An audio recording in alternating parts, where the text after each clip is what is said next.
But packrafting, like, why is it a unique way to get queer folks into the outdoors?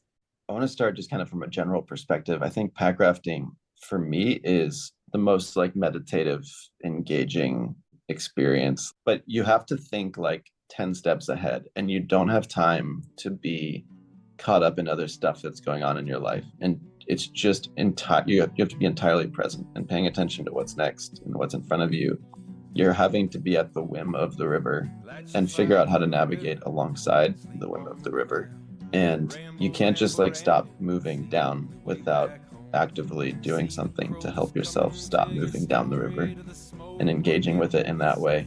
And I think that just helps everybody in a lot of different aspects of their lives and helps kind of restructure the way that you face or that people face day-to-day life and perceiving it all kind of like that. Like it's the flow of the river and we've got to navigate with what we're going through and react to things as they come up. So we wouldn't lose the seeds. 'Cause we all live downstream. We all live down.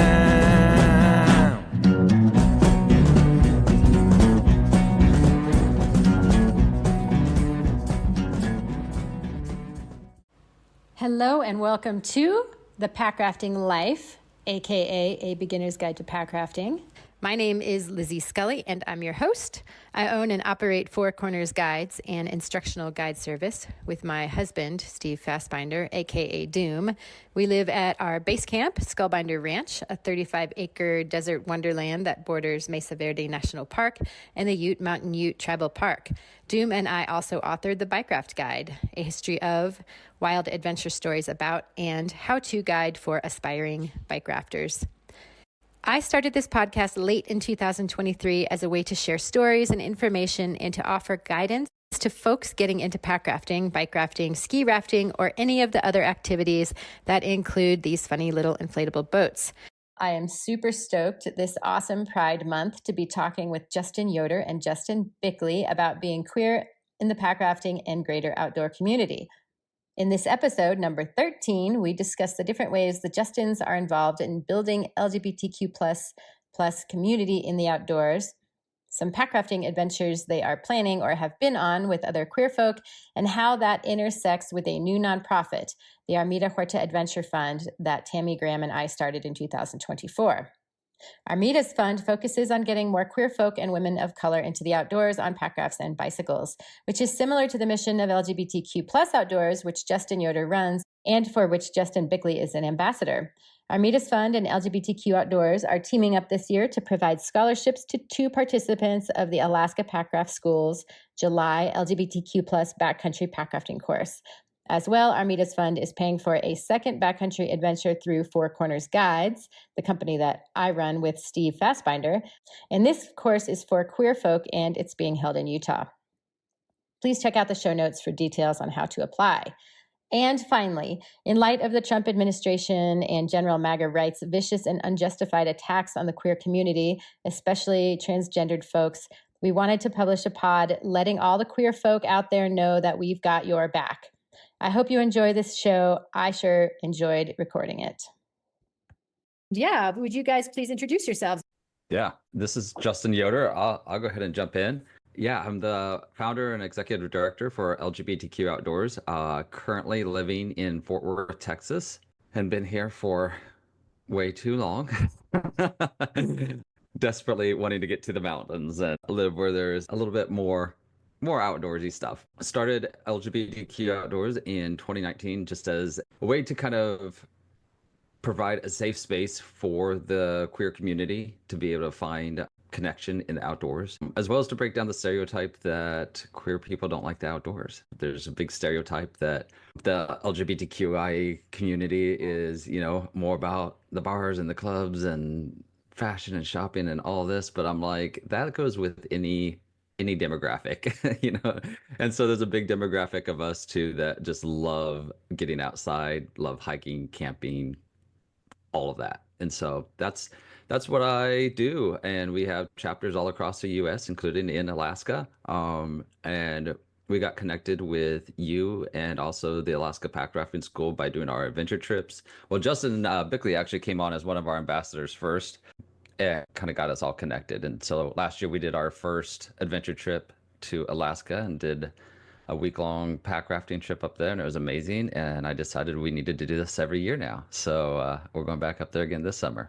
Sweet. Nice. Well, that's a good segue to Justin Bickley. Yeah, I'm Justin Bickley. I came back up to Alaska little over 3 years ago. I grew up here and finally made my way back. I was an elementary school teacher for a while. Got my master's in elementary ed. That decided to shift directions. I took an Alaska Packraft School course with Jewel Harley, and during that course, I was kind of complaining about going back to the classroom at the end of the summer. And so she signed my Alaska Packraft guidebook that I bought from her, and she wrote "Quit your job" inside of it. And I was like, okay. And so then, like a month later, I had been thinking about it since she wrote that. And I reached out to her and I was like, I think I want to quit my job. Do you have any ideas for me? And she was like, I'll create a job for you. And so Jewel Harley created a full-time position with the Alaska Packraft School year-round so that I could be more involved in that world and kind of just have a quick segue into the outdoors industry. And so that was really awesome. And that's been incredible working with Jewel and the Alaska Packraft School and getting involved in that community. So Jewel has supported me in building my packrafting skills and becoming an instructor and getting certifications and all of that kind of stuff.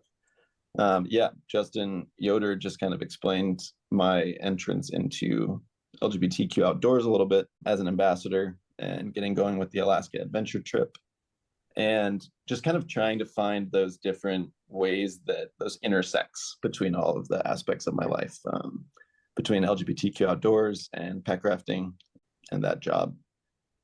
Yeah, that's kind of what I've got right now for who I am. I'm sure we'll get into more about who I am as we go forward. Yes, definitely. And I feel like I should mention the Armida Huerta Adventure Fund. A good friend of ours died just over a year ago, March. My friend Armida Huerta and my friend Tami Graham, her longtime partner, and she and Armida and I were supposed to do a course for queer folk last summer. It was a 3-day retreat, but then Armida died, and so after she died, we weren't quite sure what to do, and Tami had to heal a bit. And then we decided, well, we need to continue on with the mission and the idea of it, because Armida would have wanted us to. She was very passionate about the subject. She was queer and Latina, and so she wanted to always get more women into the outdoors, more women of color, and more queer folks. So that's sort of the reason that we started doing these courses through Four Corners Guides. And we ran our first one last year. And then this year we have course scheduled in May for women of color. And then we have our 4-day backpacking course that Justin Bickley is coming down from Alaska to do with us in September. And that will be an expedition packrafting course, level 1 to Dark Canyon. So that's sort of how we're tying all these 3 things together. We're also supporting 2 people. And my understanding is, did you meet them, Justin Yoder, through LGBTQ Outdoors, these 2 trans women, right? And they are, Yeah. Okay. And they'll be attending.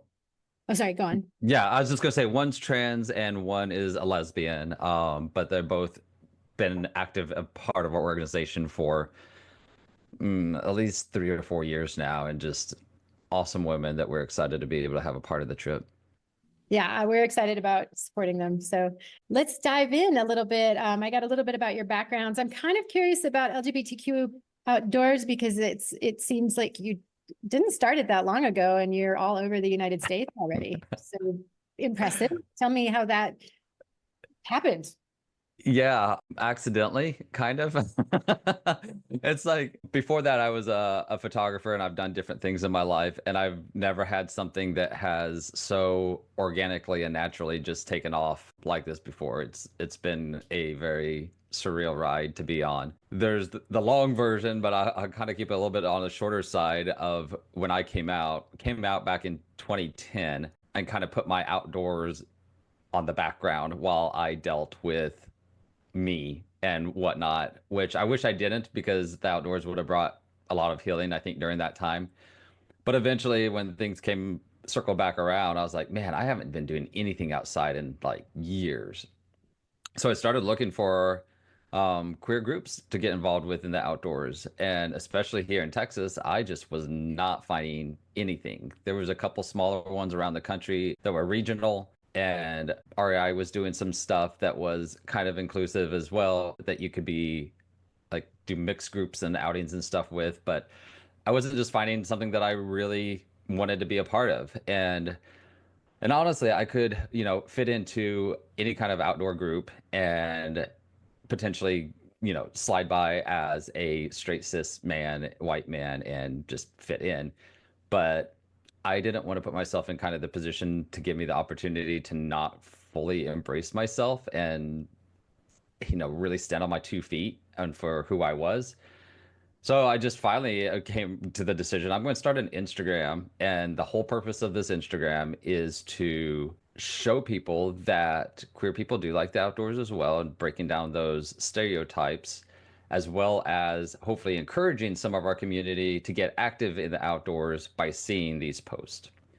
So that's all that I set out to do. And it was just within a few months of doing that and highlighting people in the community on that page that I started receiving messages saying, I've been looking for something like this. I found my tribe. This is my family. And I'm like, what are we talking about? Because this is just an Instagram account. Like, there is nothing here other than an Instagram account. But if it's encouraging you, that's great. But I don't get what you mean you found your tribe through this.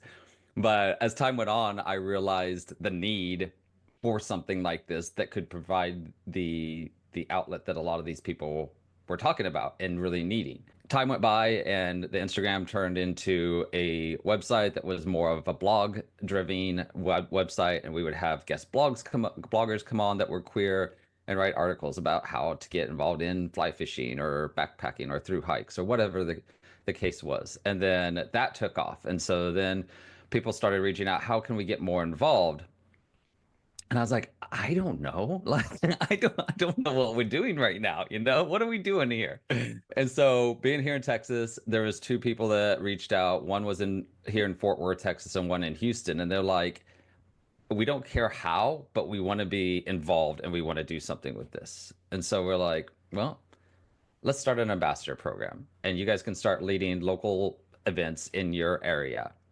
And we tried that. And especially the first one that was in Houston really impacted me greatly. He did a fishing trip at a lake down there in Houston. He had 12 people that came. There was lesbians, there were gay guys, there was a guy that was not even out, just this wide variety. Some were fly fishing, some were conventional fishing. And he said at one point they were all underneath this bridge fishing and listening to Britney Spears, of course. And he asked them, how many of you have never gone fishing with another queer person before? And every single person said they had never done that before. And of course, there's nothing wrong with going fishing with straight people, obviously. But when you have that community of people that understand some of the struggles that you've been through and what it's like growing up queer and all the backlash that we can get and everything, and then you get to experience each other in those outdoor settings, it's just a powerful thing. And so the ambassador program just started taking off, and took us a while to get that developed and understand how to run it smoothly and whatnot. And I think we have now probably around 25 chapters around the US, with around 40 different ambassadors. And you formed a nonprofit. Yeah, we did form it as a nonprofit. I was kind of pretty against that at the beginning, because I had actually run a nonprofit before that I started from 2023 to 2010 when I came out. And when I came out, the board took that nonprofit away from me and shut it down because I was gay. So when you have a nonprofit, it can be your dream and your idea and your baby, but of course your board is the one that has ultimate control over it. So I said, I'm never starting another nonprofit again. And here we are. I had a wise lawyer speak into me, my life, and said, this is really the way that you need to go. And he was right. And so we did start it as a nonprofit, and we keep on growing and have these amazing programs. So the program is the heartbeat of it, of course, but we do have other programs that we do as well. Was that in 2019 that you became a nonprofit, or is that when you started the Instagram? That's when I started the Instagram. Yeah, we became a nonprofit in 2022, I believe it was. Not very long ago for for everything that has taken place. That's awesome. Congratulations. And thank you for starting a nonprofit, even though I know it's torturous. I've started. Yeah. I always think myself, like, why am I doing this again? But it's important, especially now. It is. We need this now. Absolutely. Absolutely. I want to ask Justin, I'm going to jump around on these questions that I have on my list because Justin Bickley, I want to ask you, because I want to build off of what Justin Yoder said. I want to ask you about what you have gotten from being in the outdoors with other queer folk. So I've been thinking about this a lot lately, because I took on this role as partnerships coordinator for LGBTQ Outdoors, which has been awesome and a lot of fun to kind of figure out who is supportive of the LGBTQ community in outdoors industry and all of that. And so trying to think about why this matters to me, like why is this something that actually impacts my life, and why do I feel so strongly about it? Growing up, like living here, my family went down south to fish on the Kenai and the Russian River every weekend, pretty much all through the summer. Like we would take our camper down there and we'd spend 3 days and we would just be fishing the entire time. And it was amazing. And I was kind of like, I would wade around in the rivers and like try and catch minnows and try and catch do all the stuff that little kids do when they're fishing or when the family goes fishing. And what Justin Yoder was just saying about not having gone fishing with other queer folks, like that was kind of the beginning of all of me kind of getting separated from my dad and my brother, and they're wonderful people and I love them. But there's definitely I started realizing that I was different than them and didn't really connect with them in those ways and didn't feel like I belonged on those fishing trips. And so then as I got older, I realized that I didn't have those kinds of mentorships in the outdoors. I loved being outside. In college, I went to college in Hawaii, and I was doing a lot of trail running, barefoot trail running, big runs and trips, and learning to surf and learning to sail and just lots of stuff outside.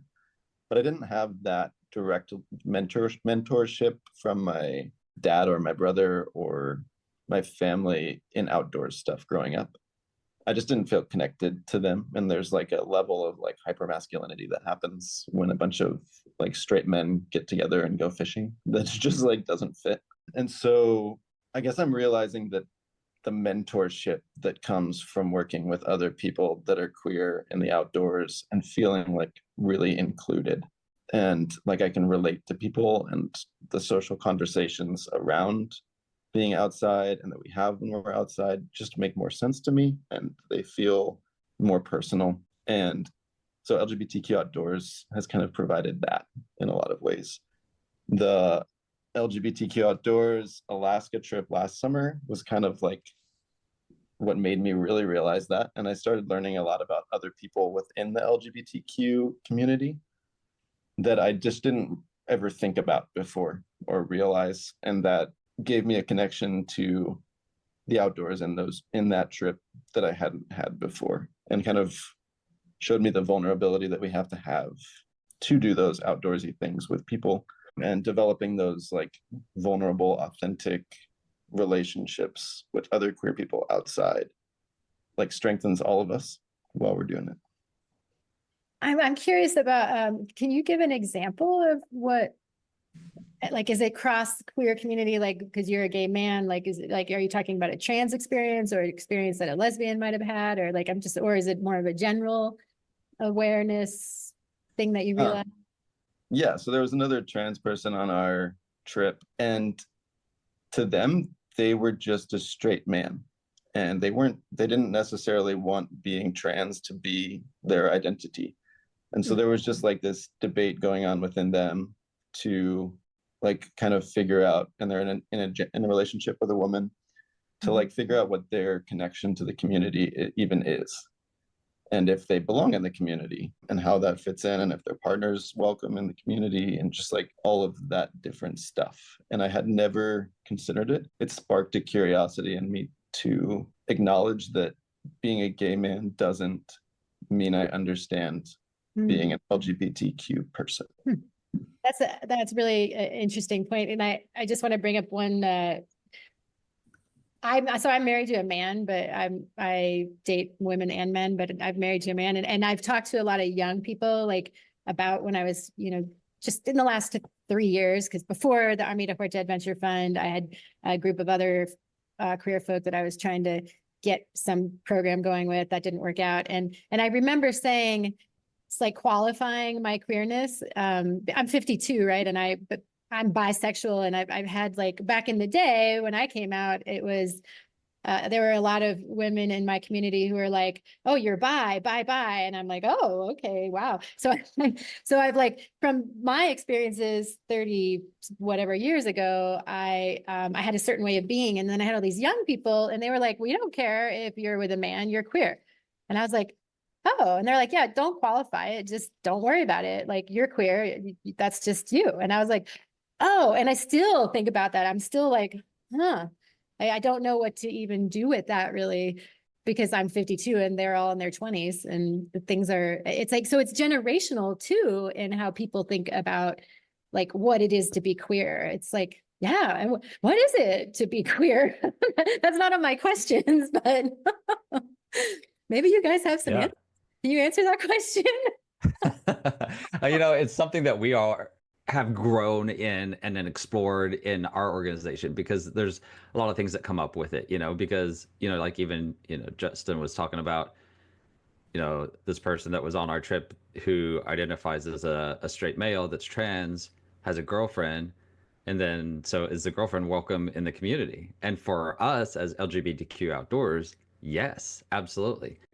But if we are going to define what being queer is to me and within our organization, it just basically means you're not 100% straight, whatever that looks like, whether that is, a trans person that is gay, or gay, lesbian, non-binary, asexual, whatever, intersexual, whatever it is. If you're not on the other side of the hard, I'm 100% straight, then we generalize it as, then you fall in the queer community. And like, that can mean a lot of things too.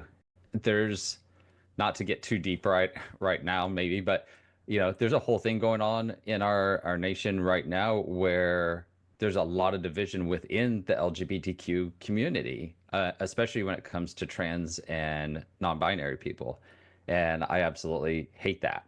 Recently found out that a person I considered a friend is not a fan of trans people. It's sad and heartbreaking when you hear somebody that you thought that you knew well comes around and says, yeah, trans people should not be a part of our community and should not have the same rights that we do and whatnot. And then you think back to Stonewall and how this all started, and it's like, wait a minute, trans people were some of the first ones that were fighting for our rights. Like, we are a family in this together. So for us, we are so much about the family aspect of being queer, wherever somebody falls. And there's other organizations out there that do work with the queer community in outdoor settings, and a lot of times they would do like a trans event or just a gay men's event or something like that. I have nothing against that, but for us with LGBTQ Outdoors, every single person that falls in that queer community is welcome to every event that we do, because I can learn something from somebody else that is different from me, whether it's somebody that's older or younger, or somebody that's Black, or somebody that's trans, or somebody that's lesbian. And all that strengthens our community. So for us, if you're queer, you're welcome with us. I love that. I mean, that's just building community, basically. And trying to, it's like, instead of othering people for whatever it might be, they're this color, they have 3 toes, whatever it is, like it's including, and I appreciate that. Thank you. Yeah. Justin Bickley, is there anything you want to add to that, or should we move on to the next question? No, I don't think I have anything to add. I think that that's a very all-encompassing statement. Everyone is welcome that identifies as queer and wants to be a part of supporting each other in this community. And we don't question what that means to you. We're interested in learning. I am definitely interested in learning what that means to you, because I don't understand. I mean, I'm 52, I'm bisexual. People don't understand me, but like I'm, so I want to understand other people. So what are some of the biggest challenges queer people face when participating in outdoor activities? And I want to ask you first, Justin Bickley, in terms of packrafting, like what are some of the barriers do you think in packrafting? Oof. I think it just like all encompassing, kind of not feeling there's a need to be very vulnerable and authentic with the people that you're doing these high risk activities with, whether that's rock climbing or packrafting or other sports where you need to have a safety net. Like you need to have people that are willing and capable of supporting you when things go wrong. And we have to be open and vulnerable about where we are, who we are, what skills we're bringing to the table in so many different aspects of that. And so if you're not feeling comfortable to be your authentic self around people, it's really hard to trust each other. And it's hard to trust that other people are being authentic if you're having a hard time being authentic. And for me, I think that was a big thing of it, is just like, I can trust this person to catch me because they know everything about me and they still are out here. They're still doing it. They want to catch me and we're in it together. I think that's a lot of it with packrafting, and also just like representation. And in Alaska, it feels a little bit different because people are in Alaska to be outdoors in a lot of ways. And so like queer or straight, cis or trans, whatever it is, people are here, and most people want to do outdoorsy stuff because that's what we've got. We don't really have a whole lot of other stuff going on in Alaska. And so people are just kind of getting outdoors anyways, with or without the community. But I think coming together and like really being able to get involved in that and feeling supported by other people for it is huge. So non-judgmental spaces with other people that if they don't totally understand you, want to understand you and accept you and will support you for who you are. And yeah. Okay. I love that. And Justin, Yoder, do you want to build on that? And like, are there things that you see that are barriers? Yeah, I mean, overall, I think Justin hit it with that. If I'm to expand it at all, a lot of it does come down to that fear of being accepted. There is the huge safety aspect of being in the outdoors. And for a lot of people, that safety aspect is also not just, is the person that or people that I'm going to be with going to be okay with me being queer, and that might hinder my safety in some way, but also just going hiking on a trail, and if it's obvious that they are part of the queer community, are they going to feel safe and whatnot? And a lot of people don't. And a lot of people don't understand that too, because we're gonna have people say the most stupid stuff to us on Instagram and stuff, comments being like, nature doesn't care if you're gay, it's fine, you should be welcome outside and whatnot, from straight people that don't understand. But that's just it. Like, if you're saying that kind of thing, you don't understand what it's like when your parents tell you that you're not welcome in their house anymore because you're gay, or you don't understand what it's like when you grew up in a faith family and all of a sudden they're telling you you're going to burn to hell and you've got to change and go to conversion therapy. And you don't understand when you lose your friends because they now think that there is something wrong with you. So there's all of these aspects of it that a lot of people don't understand, that I wish that they would just meet up with somebody that is queer and take them to coffee and get to know them and understand where some of these fears come from, because they are real. We have heard stories about people getting secretly filmed in the woods because of the way that they walk on a trail or something, and then it gets posted on Snapchat and different things, making fun of them and just stuff like that. So, like, it's a real thing, and the one thing that we would like to do that is to be able to have a queer group that they can go out on, and so that they still feel like they can access the outdoors in a safe and healthy spot and enjoy what the earth has to offer us without having to have those fears. But yeah, it's a challenge. So it's actual like real danger that people face at times. I mean, I guess you think of Matthew Shepard. Yeah, it is. It doesn't happen a lot, but I mean, we even have a board member that has run into physical violence in the outdoors because of how she identified and was assaulted. So I'm not saying it happens every day, but it happens way more than it should, for sure. And I think a lot of it comes from, people not understanding. And that's, kind of what I was saying earlier, and just trying to, like, we're not that different, like, especially right now in the US, like, there's a lot of division that's going on, and people like to try to make people feel so much different than other people. No matter who that is, whether that is people trying to come here for a better life, or whether that's people coming here that are gay, or people of color, whatever it is, at the heart of it, we're all human.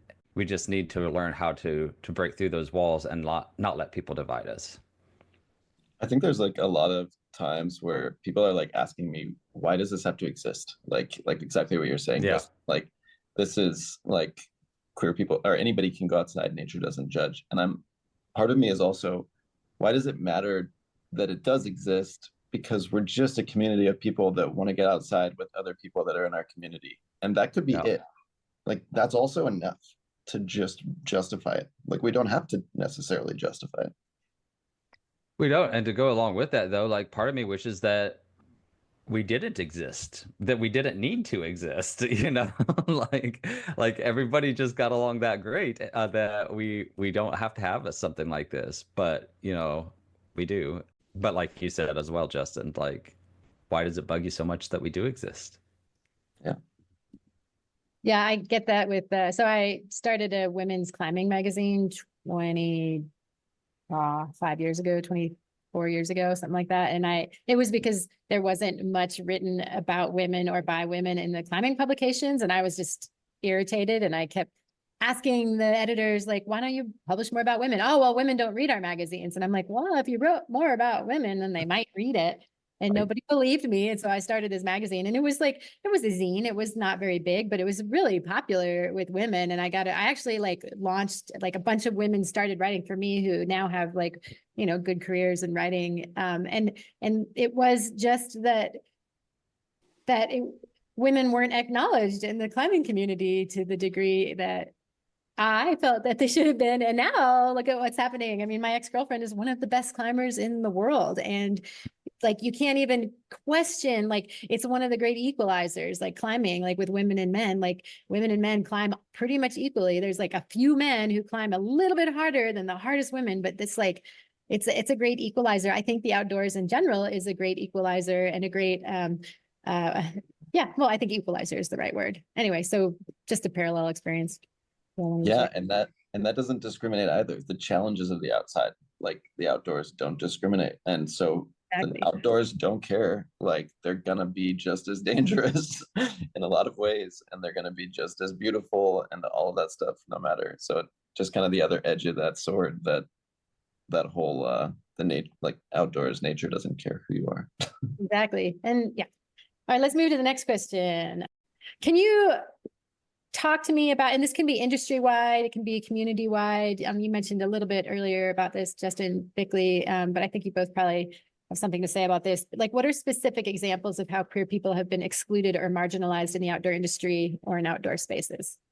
Besides like the danger, effect, like the violence, potential violence, but yeah, other ways. I think you should take that one, Justin Yoder. I think you've got some ideas in mind. Yeah, I mean, number one to me would be representation. Representation is huge in any aspect, right?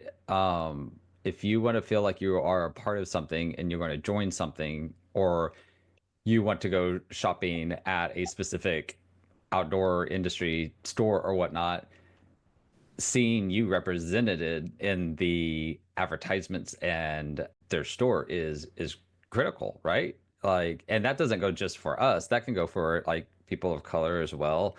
And a lot of has changed in the last, especially last decade, but we have a long ways to go. We want to know where we're welcome, and representation is a huge way to be able to do that. So I think that is like probably number one for me, and I think that that's, you know, a big part of why I started the Instagram, is to show representation in the outdoors and let people know you are welcome here. Because we have stories, so many stories of people that grew up in the outdoors because their parents got them started, or whatever the case would be, and then once they hit their teenies and start realizing their identity and stuff, all of a sudden, like, they're not seeing themselves represented anywhere, and it's like, do I fit in? Don't I fit in? And end up most likely going, I don't fit in there. And then years and years go by, and then all of a sudden they're starting to miss the outdoors and be like, well, but I do feel like I want to be a part of the outdoors. And so then it comes back to that representation. Where can I find a place that I know that I'm going to be safe and welcome and want to spend my money, and welcome to go in and ask questions to a customer service person or anything like that. Isn't it accurate that we are 10% of the population? Yes, 9.3. almost. Well, it's a And lot of money their outdoor industry businesses hear us. There's a lot of money that we have to spend in your companies. you It's a know lot of what? buying power. It's a lot of buying power. It's billions of dollars. If a business, even if a business does not like queer people, it is a bad business decision not to do something to try to market to us of the pink dollar, because of the buying power of the queer community. And you know, you jump that down, each generation you go down, and that number just shoots higher and higher and higher. And it's not like, you know, I hear the most ridiculous things, you know, like, you know, like somehow we are converting more people to be gay or whatever the case may be. And it's like, no, we're starting to live, we were at least starting to live in a time where we could be more accepted. Parents were starting to be more accepting. Grandparents were starting to be more accepting. Friends, some religious institutions were starting to be more accepting. And so people were feeling more like, okay, I can be authentically myself and whatnot. 2025 hits, and we're kind of in a cluster right now with that. I still believe in the power that we have in going back to representation. Even outside of the outdoors, we are letting people know that it is okay to be you and live authentically yourself. Well, this is kind of I like this question. AI came up with this question, and I'm curious because of all the different members of the queer community, but common misconceptions or stereotypes about queer people in the outdoors that you guys have encountered. Yeah, I mean, there's like the root of it, that just the misconception that queer people don't do it. And that obviously keeps people from doing it. I don't know. I know maybe one other gay pack crafter in all of like Alaska, and Really? like gay male pack crafter that I haven't brought into it, like, or tried to drag into it, and that isn't my boyfriend. But it, like, which is just like wild to me. And it all kind of just comes back to like the community around it, and going all the way back to being a kid. Like, there's just like this hyper masculinity around it. I couldn't go outdoors before I came out, like I couldn't go outdoors with people or with other men without being asked, so you've been dating any girls? Like, just like all of this stuff that just kind of reinforces like the expectations of being, like, to be a man and what that looks like. And there's also the reality that I'm a white cis man that is very easily assumed to be heterosexual. And so my experience is also so much different than a lot of people in the LGBTQ plus community. And that jumps back to like trying to come into an understanding, like with the Alaska trip last year, and just learning about what it's like to be trans and being curious with all of these different people and trying to understand their experience. And sometimes I feel like I'm the wrong person to ask because I'm not necessarily experiencing like nearly as much ostracization. Is that a word? Yeah, no, Tami and I have had a similar conversation. Tami, co-founder of Armida Huerta Adventure Fund, because we're both white women. No, people wouldn't know. Well, gay women know I'm queer, but most like people would like not even think twice. And I'm super privileged, and I had my education paid for, and like so, my understanding is pretty limited, I guess. So I don't even know what a misconception is. Like, I don't know what people, and I don't know. Justin, Yoder, do you have? Yeah.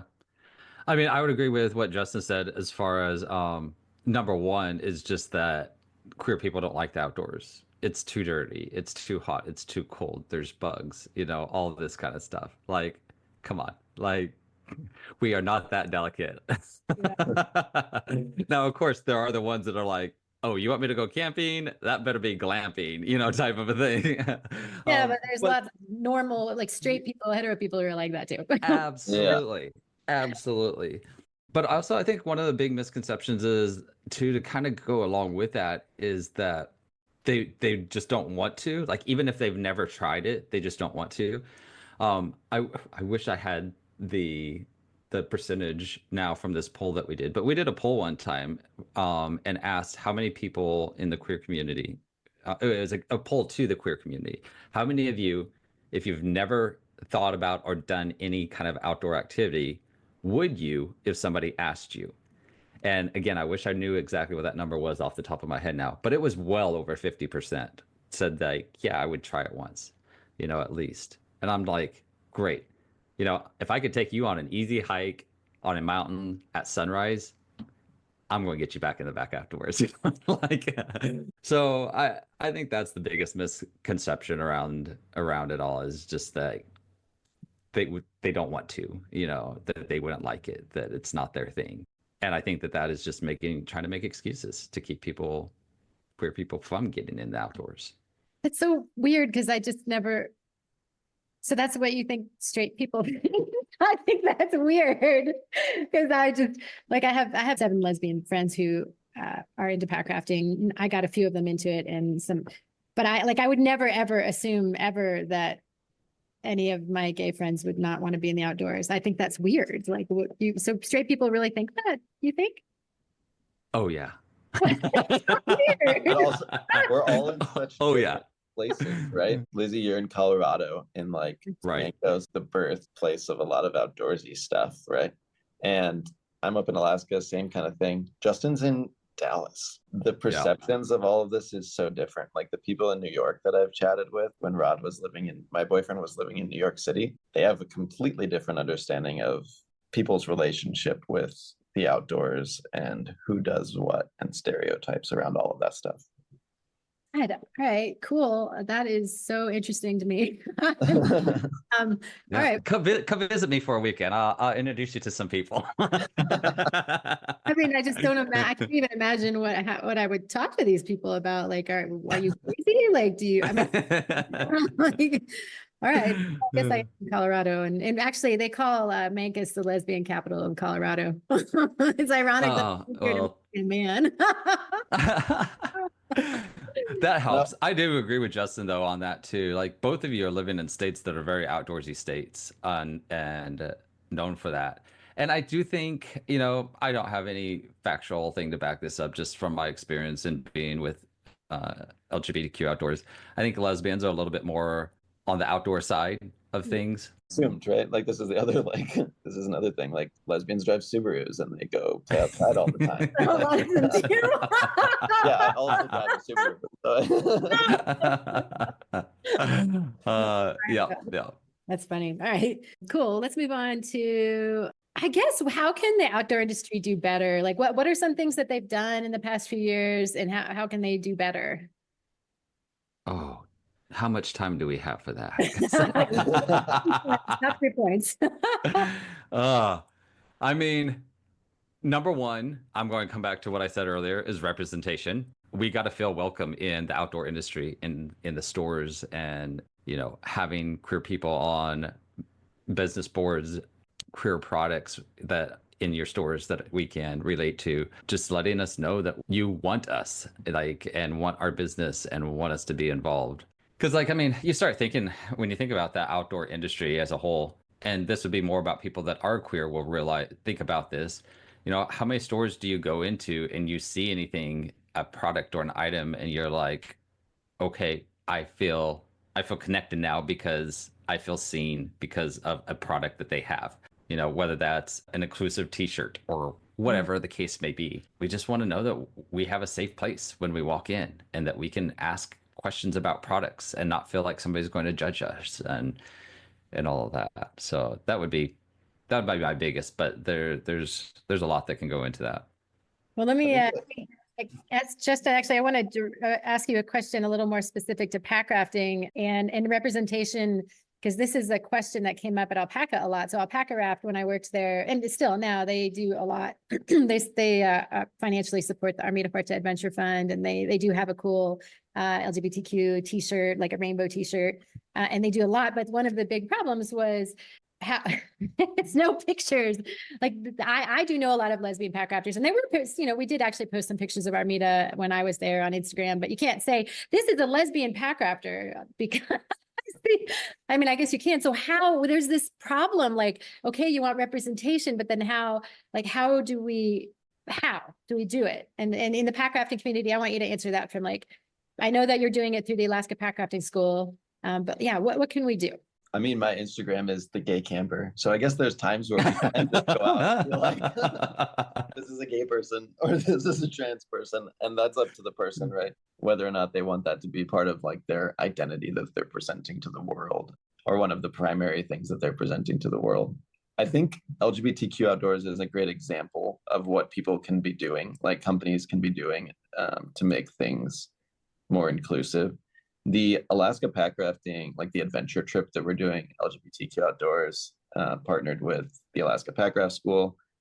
Alpaca is a sponsor of that, and they're also a sponsor of LGBTQ Outdoors as a whole, which is a new development, which is awesome. And then our Adventure Fund is being super supportive with that too. We filled that course up in a month after we posted that. So fast. And there's a wait, and then the wait list started growing, and there's like 3 or 4 people like on the wait list, hoping that other people bail, and other people have expressed interest, and like we're trying to figure out how we can invite more people, and let more people on it, and how next year maybe we do too. And it's just like that's working. That's a thing that is I would have never guessed that. Last year we had 4 people, and it wasn't easy to necessarily get 4 people for the trip last year. We had to like really reach out and try and connect with different people and invite them and try and make things as possible for them financially and everything as possible. But then this year it just exploded. And I think a lot of the other adventure trips, like, people are super engaged with too, that LGBTQ Outdoors is doing. So I think that's an incredible model. The Alpaca shirts are super cool. Like, I think, and also REI at times has been incredibly supportive, and like what they've displayed, like in their Outside with Pride. Is that the REI stuff that they're doing? Another example, like Micah Myers and doing like his film for Banff, and like traveling around the country and showing like rafting with queer people. I think there's just it's a lot to do with visibility, exposing that we exist and that we're here. And it doesn't necessarily always need to be like blatantly like gay person goes pack rafting. Like, it can also just be like 2 guys like don't necessarily look like heterosexual cis men, that another person can maybe look at them and be like, oh, that person looks like they relate more to me. Like, it can be very like nonchalant, passive inclusion of stuff. I don't think it has to be like this big aggressive thing all the time. It works that way too. Grassroots growth and building community and getting more people into the outdoors. Yeah. And part of me, like, we started the International Packraft Film Festival this year, and that's kind of blowing up. Like, I think we've got 7 premieres around the world now, and then a bunch of road shows on top of that, and the amount of sponsors that are stoked for it and everything. but like representing LGBTQ outdoors in that too. And part of me is like nervous to have the showing at Beartooth in Anchorage, which is like obviously a red state, to have LGBTQ outdoors stuff on the big screen in front of all of these people. And there's a huge hunting community, which I feel I personally have a really hard time. I want to get into hunting. I think that would be really cool. It's a hard thing to break into because it feels super hyper masculine. But there's a huge hunting community amongst packrafters as well.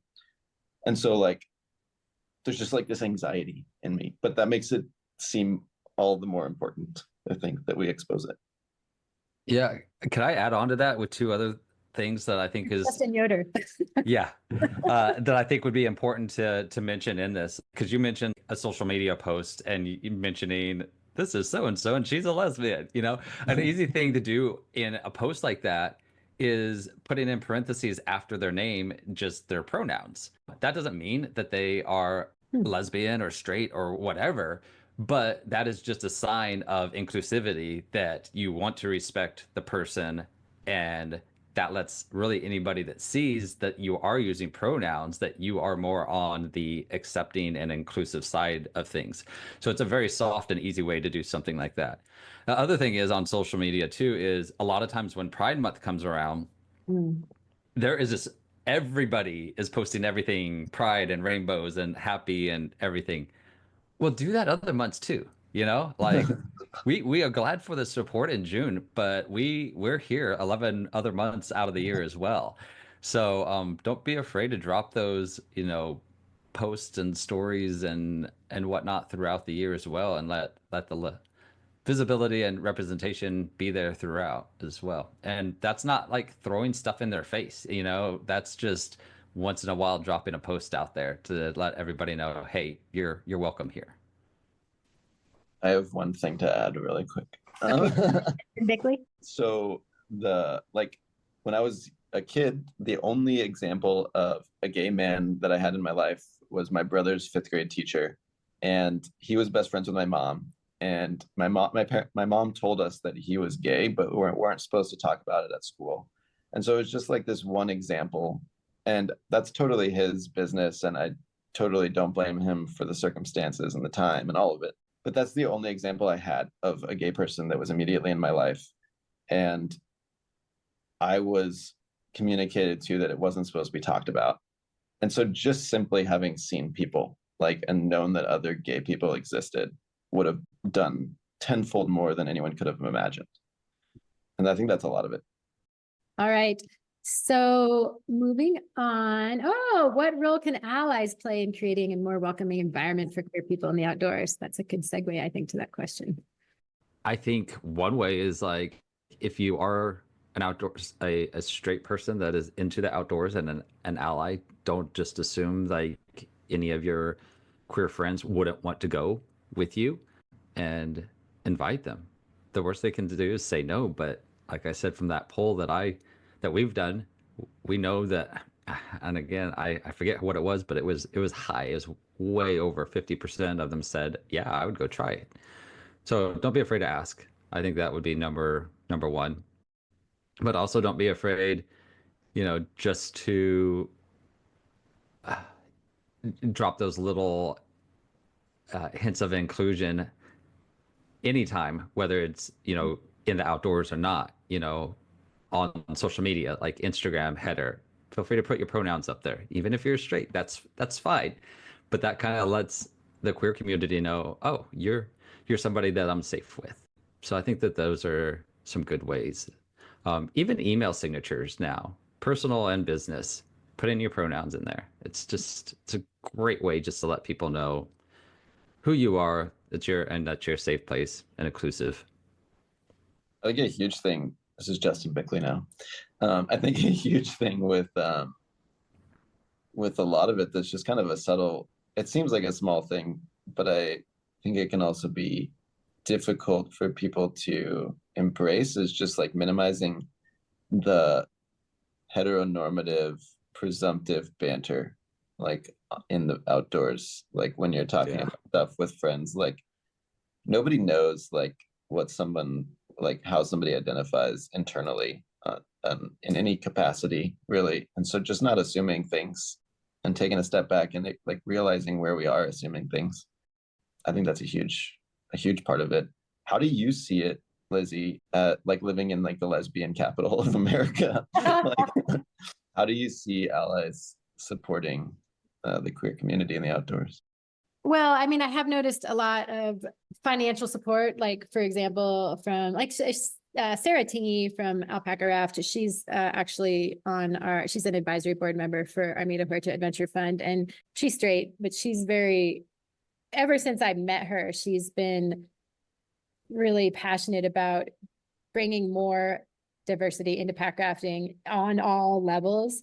And I see a lot of that. Even I live in a really red county in Colorado, but there's a lot of acceptance, and there's a lot of like non-judgment. Like Tami Graham is one of probably the most loved humans in between Durango and Cortez. Like, she's super well known. She runs KSUT, the major radio station. She's like raised tens of thousands of dollars for all these different nonprofits. And so people just like and respect her in general as well. So it's like really easy to raise money actually with her on board. So I guess I feel like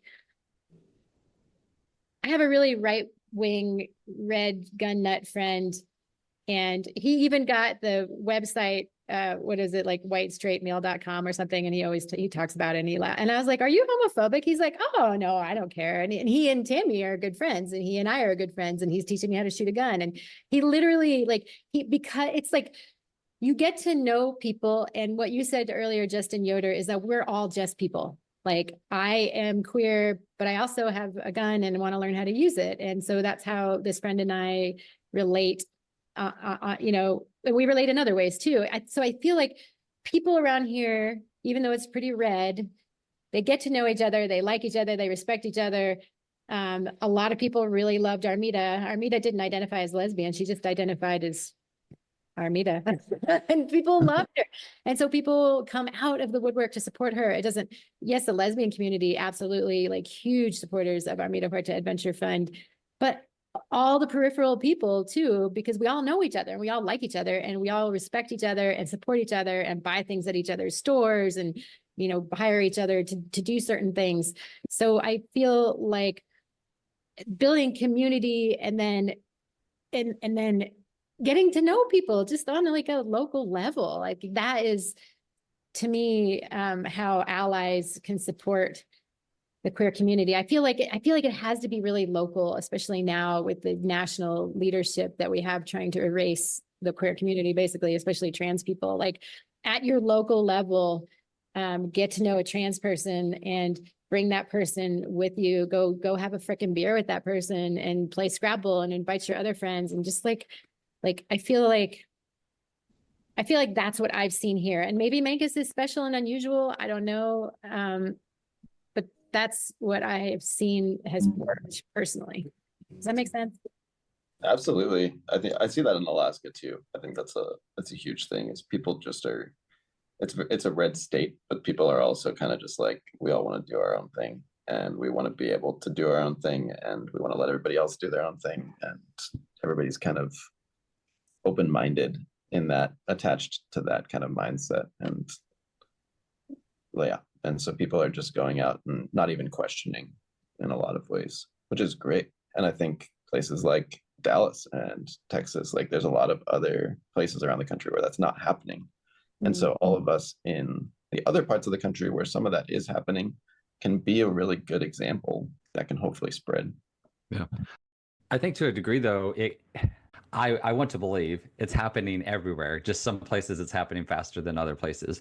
I think that, you know, we were talking earlier that nearly 10% of the entire US population identifies as LGBTQ at the beginning of this, which means more people are getting to know more queer people. And I think overall, this is not true for me, unfortunately, but true for a lot of people, when a family member then has a member in their family that is queer, all of a sudden things start to change because it's hitting home. And then it's like, oh, do I really, you know, this is so-and-so, do I want to judge them? Like, do I really not want them to have the same rights and the same life and the same joy that I have, even if I don't agree with them? So I think there's a lot of that has changed, especially since marriage equality has happened and more people feel like they can come out and be their true selves. So I'm hoping that we continue to move in that way because I even have this guy here that I met through my father-in-law. You would describe him as your good old Texas redneck guy, older guy, loves his hunting and fishing and living in the country and all of that. And until he met me, he never really wanted or thought much about the queer community or supporting of them and whatnot. But through us developing our relationship and him inviting me out to his farm and whatnot, and us connecting and whatnot, some of his beliefs have started to change, which is great. And so I hope that more and more happens, and I think that it will, as more and more Americans accept who they are and then can be visible again to their families and communities. Yeah, and that just makes me feel like what the three of us are doing and other people who we work with is even more important. Inviting people, helping them financially if they need it, helping them feel welcome in the outdoors, helping them feel represented in the outdoors, because that will give people the opportunity. I mean, I don't know about you guys, but for me, being outside is it's the place where I feel like I can be most me 100%, just dirty, dirt under my nails. Like I feel more comfortable. I never could fit in. I was a figure skater growing up. The judges always said I was too messy because I just couldn't get my hair right. I couldn't get my tights right. My laces were always too long. I just couldn't make myself look the part of a, ice skater. So just let people be who they are and give them that opportunity. And it doesn't mean everybody's going to want to be in the outdoors, right? But yeah, give the people who want it that 50%, Justin Yoder, that you're talking about. I think it goes both ways, right? Like we're trying to help change the outdoor community to feel more inclusive for LGBTQ people, but also the outdoors, like you're saying, is incredibly healing and it's an incredibly positive place for our mental health. And so just sharing that with the LGBTQ community. And so going the other direction, right? Like making helping LGBTQ people experience that like peace of mind that the outdoors provides a lot of us. And I don't know about you, Justin Bickley, and Justin Yoder, but packrafting, I have one person out of the probably 100 people I've taken packrafting who every single one of those people smiles all day long, stoked all day long. And more than half of them have bought packrafts. It's so real. Now, actually, Justin Bickley, this is I don't want to take too much more of your guys' time because I don't want to go too far over an hour, but packrafting, like, why is it a unique way to get queer folks into the outdoors? I want to start just kind of from a general perspective. I think packrafting for me is the most like meditative, engaging experience. I used to love like barefoot trail running. That's not where I can't do that anymore. It just doesn't work for my body. But you have to think like 10 steps ahead and you don't have time to be caught up in other stuff that's going on in your life. And it's just you have to be entirely present and paying attention to what's next and what's in front of you. You're having to be at the whim of the river and figure out how to navigate alongside the whim of the river. And you can't just like stop moving down without actively doing something to help yourself stop moving down the river and engaging with it in that way. And I think that just helps everybody in a lot of different aspects of their lives and helps kind of restructure the way that you face or that people face day-to-day life and perceiving it all kind of like that. Like it's the flow of the river and we've got to navigate with what we're going through and react to things as they come up and move on to the next thing and be ready to react to the next thing the best way we can and not get caught up on what happened before because we don't have time for that. Do you want to add anything to that, Justin Yoder? I think that was great. And he said that very, very well. I do think it's, again, we live in different parts of the country. It's probably something that people down here in Texas really never even think about. I never even heard of packrafting before Justin Bickley came along. I do a lot of kayaking and canoeing and that type of thing. tubing, river tubing here in Texas is a big thing. But packrafting, what is this? But I agree with him. Like the first time that I got to experience it, last summer, once you're on the water, you don't think of other things. You are in the moment. You are in the scenery. You are thinking about what is going on and connecting. Like it's very much connecting with nature, with the water, with everything that's in the water. And I love it. It is very, I don't know. In a way, I want to say it's relaxing because it is, but in a way, it's like it's very mentally challenging as well. Yeah, I would agree with everything that he said for sure. And it's just really, really, really fun. Ridiculously Yeah. fun. Yeah. So I feel like we've covered like all the questions. What do you think about getting Patagonia on one of our packrafting trips? We've got to pull our connections. Yeah, that would be amazing. In full drag on one of our trips. I mean, that would be amazing. Can you imagine him going down her?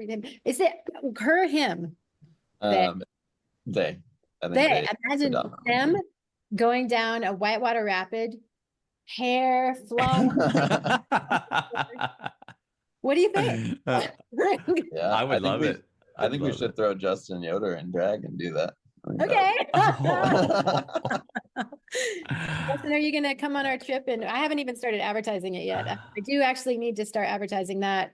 What I'm wondering I should do now is the Armida Huerta Adventure Fund's a little interesting right now. We have some funds that I can send to you guys, for example, send to these two folks who are doing the trip in Alaska. But a lot of our funds we have to use them locally in Montezuma and La Plata County. So I was thinking about how about we have the trip for like 8 to 10 people and have half the people, they can come from anywhere in the US, but they have to pay, but they can pay a discounted rate because I don't have to make money on it. And then we have the other half be local people.